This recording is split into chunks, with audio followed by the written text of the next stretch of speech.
Hey, how everybody? Ginger Gargoyle here. I've got the new Microsoft computer hooked up. So, as you guys may have noticed, this is not purple. The haul videos are coming to a screeching halt.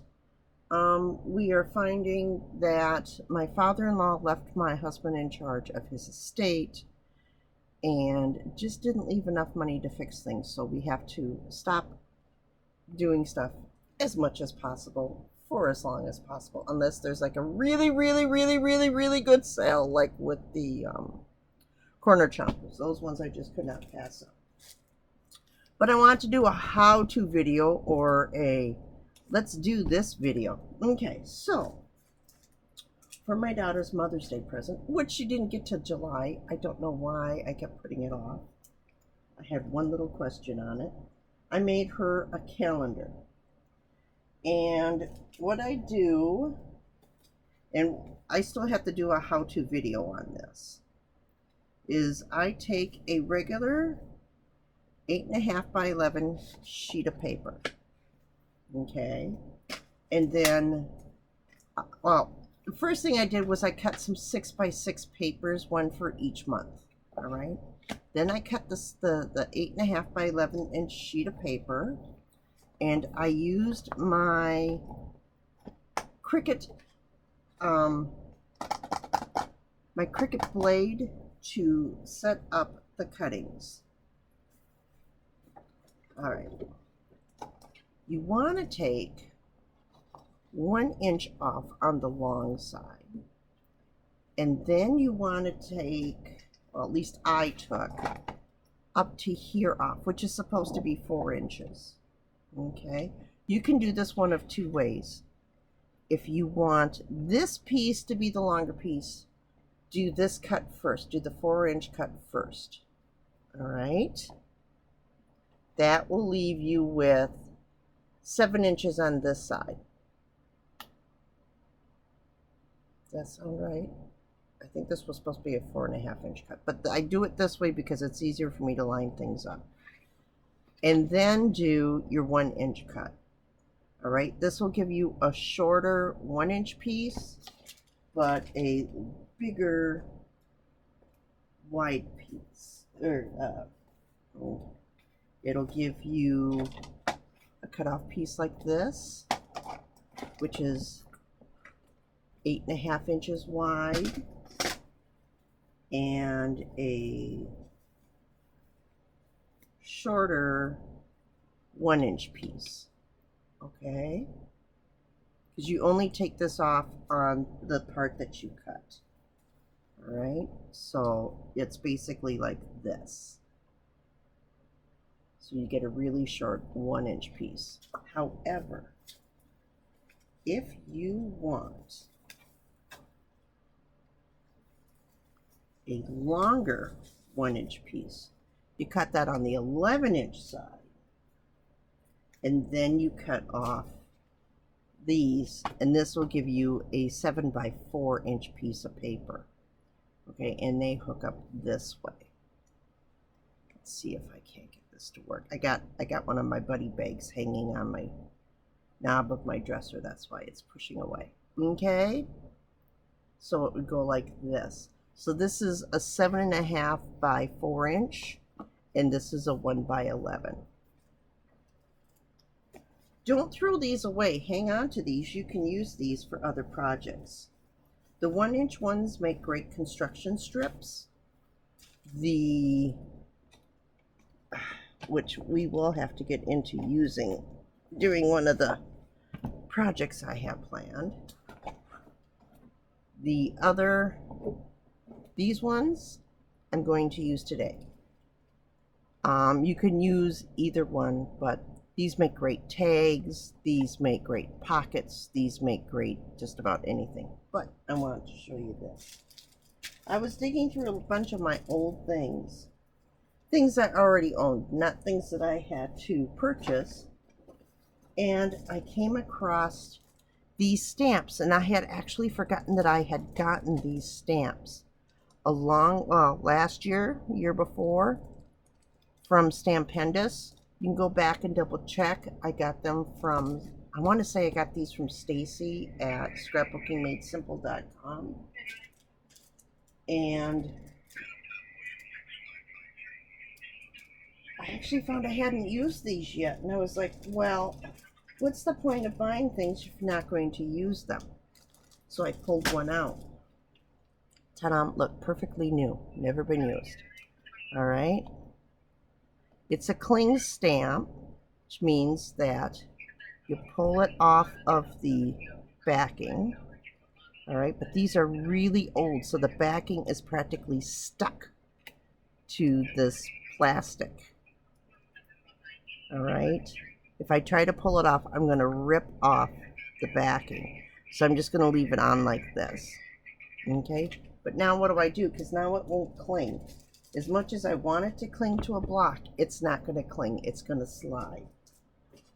Well, that's where your package comes in handy. All right. You lay this down, and you'll notice it doesn't slide quite as much. Or if you are lucky enough to have gotten, while they were still in stock, where did I put that? I just had that foam, a gush pad. If you're lucky enough to have a gush pad, you can use a gush pad. But you don't want to put it straight onto something real slippery, because it will slide around as you're trying to stamp, and it won't sit still for you long enough to do it. I don't know where I put that, so I'm just going to have to use this. Okay, so you have to do reverse stamping. In general, while stamping, you would take your sheet of paper, and then your stamp, and you take the stamp to the sheet of paper. You can't do that if you don't have anything on the back of this for pressing. Okay. But if you have something, oh, there's my gush pad. Figures. Okay. If you have something underneath, be it a gush pad, be it something that it's not going to slide around on, you take the paper to the stamp. Okay. Now this is very important. When the paper gets on, you have to hold it in place with one hand while moving the other hand. Now you'll notice that these sheets of paper are not quite as big as the stamp. I'm going to get messy. There's just no two ways about it. This is going to make me messy. Let me get out my stamp pad. Let's see what color I have available. No. I am very low on ink today. Okay, I think I will use this one. This is a pigment ink. This is one that my daughter picked up for me a couple of years ago. You might remember when I was doing the card challenge. Actually, I don't know if I ever posted any of those. Okay, but I'm just going to load the stamp. And because this is a brand new stamp, I'm going to let it sit for 5 seconds. 1, 2, 3, 4, 5, and then I'm going to stamp it again. That allows the ink to work its way into the stamp a little bit. Okay. Now I have seen people do this several ways, one of which is simply taking the paper to the stamp. Yes, I know I'm way off. Wow, am I off. I'm going to have to re-stamp this one. Remember, paper has two sides, as Stacy says. So as long as there's no chance that the other side is going to show up, I'll be okay. All right. Okay, so you see how it's stamped, but it's a little bit off. Okay. Now I could either fussy cut around that and make that an edging, or I can just come in here and redo this again. I really wish I knew where my black was. I brought up my India ink, but I don't know where I put it. Okay, let's try this one more time. Straighten this up. Whoop. Well, let's just go for it. It's going to have a couple of little smudges in it. I've seen people do it this way. I've seen it where people have put another sheet of paper over the top and done it that way. Let's see what we got. See, this is a little bit better than this. Now, if I wanted to, I could fussy cut around this part and end up with a border, or fussy cut along the top and end up with a border, or that could be the front of my card. Let's do this one more time. Man, I wish I knew where my black was, but this navy will do.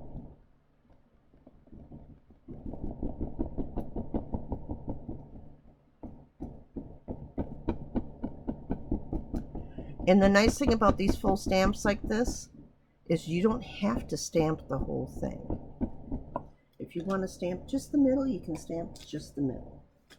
Now, I got a bunch of these because I had to cut 12 of them for my calendar. Okay, but once the paper touches your stamp, you're committed. Because once the paper hits that ink, it's there.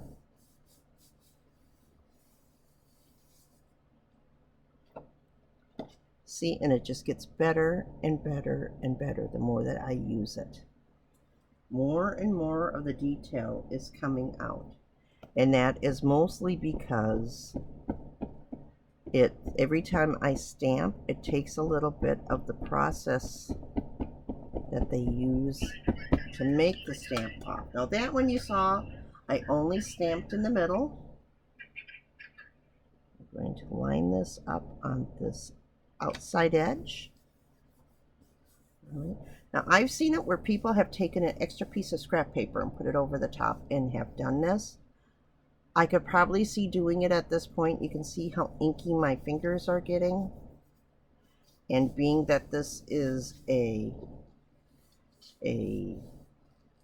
pigment-based ink, this is going to take a while for it to dry.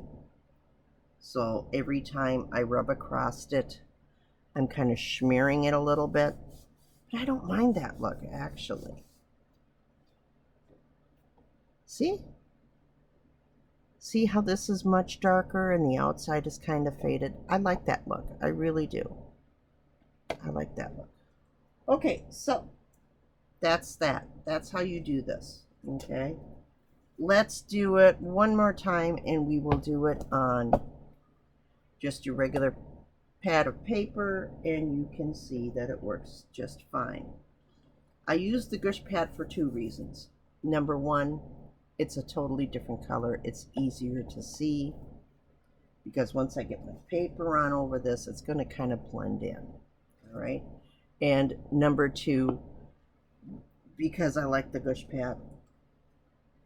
I really do. It was really clinging onto the back of this. There was no sliding at all. Let's see. Let's grab another one. Like I said, I have a bunch of these, so. And if I turn them into tags, it's no huge deal. They're still going to be cute, even once they get cut down. I can half them and turn them into cards. Card fronts, rather. See? Right down the middle. That's all I did. I just stamped down the middle. And I get just enough fancy detail in the background to make it interesting. All right, so you can use that as well. Let's turn these into tags. Where did I put my cutter? Right here. So let's turn these into tags. Let's go at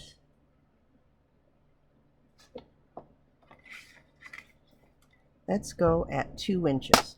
Now, the nice thing about the Cricut cutter is I not only get numbers on this side, I get numbers on this side. Plus it has the fold out arm. Okay, but I don't need the arm. So the widest part on this one is 2 inches. So that's what I'm going to do is I'm going to line this up to the 2-inch mark. And I'm just going to cut it. See how cool that is? And each of these sections are going to make a tag for me. Actually, I believe in pushing into the paper. So if I was on the bottom, I would come down, and up on the top, I like to go up. All right.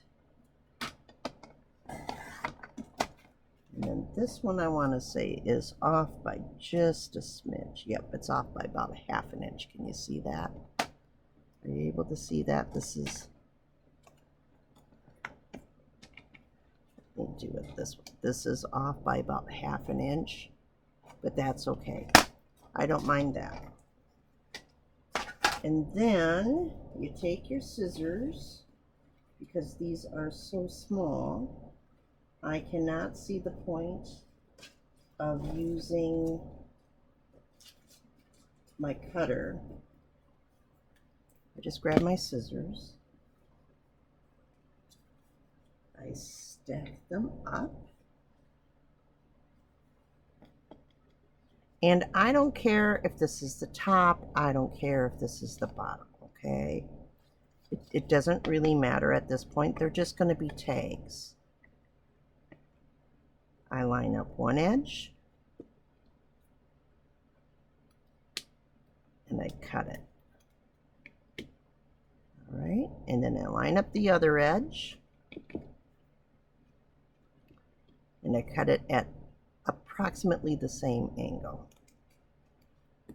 Now, I've heard people that have taken off of the one and have matched it up and then cut it. I'm not that fussy. I'm really not. And you could, whoop, that is really off on that one. That one really slipped. That one I got to be fussy on because that one was really, really off. In fact, they're both really off. What the heck? I think it slipped too much. I think it slipped way too much. Okay, let's straighten this out.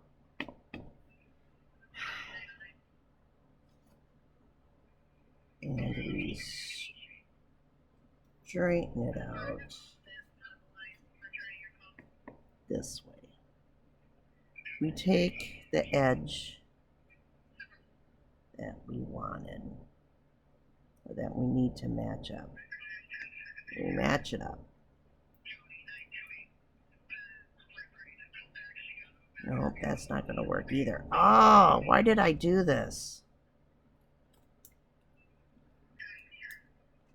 There we go. I'm not that fussy, but I'm that fussy. Okay, I wasn't really paying attention to what my sides were doing. All right, and there you go. You got your tag. Now remember, it takes quite a while for pigment ink to dry, which means that as long as it had been wet, I could have embossed it with embossing powder, and it would have turned out wonderfully. So that's it, guys. I am simply going to continue to make some of these. That's my project for the day. And then you take your hole punch and you punch holes in them if you want holes in them. If you want labels, just whatever you do to one end, you have to do to the other end, and then you have a label. All right, so cutting these to duplicate over here, I have a label. I could also, if I had wanted to, let me grab this one and grab some of these. Only thing is these are printed on both sides, so these aren't quite going to work the way that I want them to, but I will make do. You'll notice I have this blue tape down here at the end. My daughter did this to my machine, and I'm not quite sure why. I think she did it so that it was easier for her to line up the cutting mark, but I'm not sure. Okay, since my daughter's not here to tell me why she did that. Okay, you can, well, cut through this way. I don't know why my blade decided to give me an issue. I must have something stuck in there. I must have something stuck in that runner. Okay. Let's try that again. Let's try that again. Try that again, Ginger. Okay, see, that went so much easier. Okay. Let's try that again, shall we? Okay.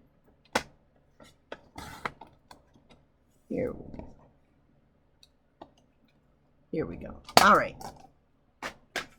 Now, what you could do if you didn't have this double-sided printed is you could bend these in half. And normally I would have used my bone folder, but I don't have it handy. All right. And look, you got a little gift card, a little card for a gift.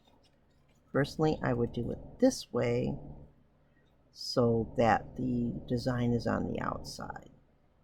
And you can put a thinking of you, just for you, thank you, baby, whatever. Okay. Let's do this one. Now we'll have 4 little gift cards. Now, if you have the envelope maker, you can make little envelopes to go with these. All right. Or this way is really cute. Okay. I mean, you just have to experiment with your stamps and see what you like. And test it out. Give it a gander. Look at it. Find out what you really like and what you think could be changed. Like this. This could definitely be changed because I goofed up that corner. That's the one where it got stuck. Okay. But maybe you like that pattern better than the other pattern. It's completely up to you which way you wish to take them. Okay. This one is really off. You guys can probably hear my police radio in the back. Okay. This is the one that I cut after I made that goof, so it's got a little goof on it. Okay. Oh, I like that. See, that's really cute. Okay, or you can tear them apart or cut them apart one more time around the corners, and then that becomes your card front, your little tiny card front. And then you just make a card that's a little bit bigger than that, and you glue this on the top. Okay, so that's it for today, guys. So out of those short pieces of cutoffs, we got 1, 2, 3. Oh, where's my 4th tag? 4 card fronts, okay, little cardettes, and 4 tags.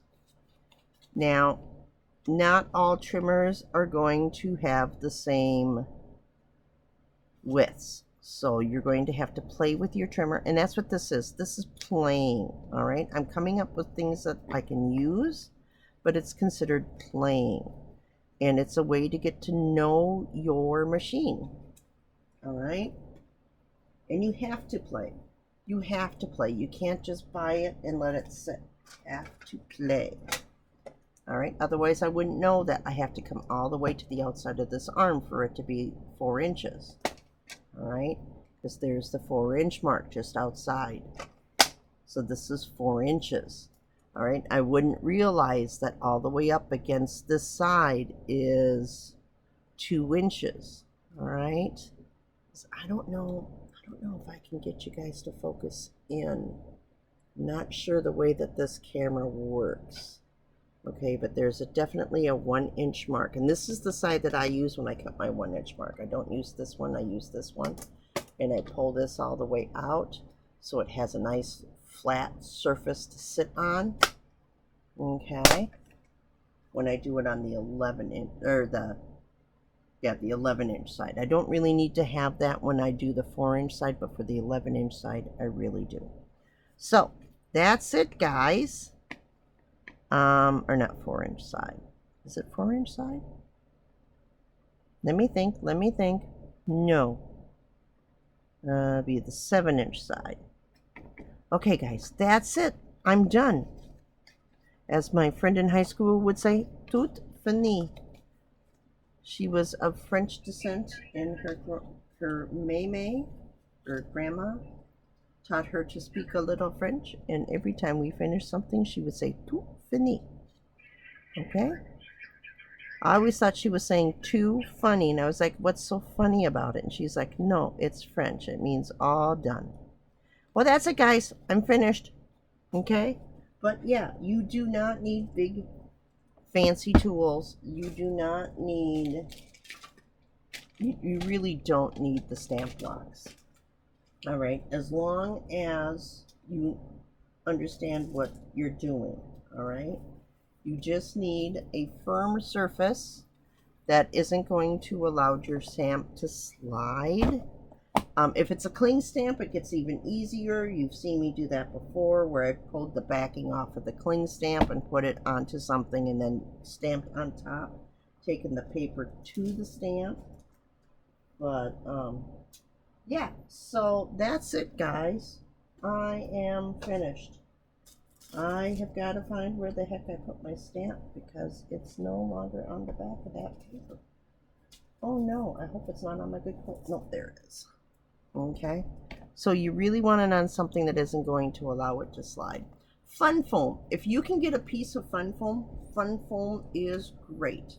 You want it to be about the size of your stamper.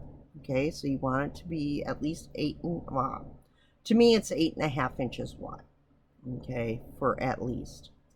And then the width, I would go 6 inches.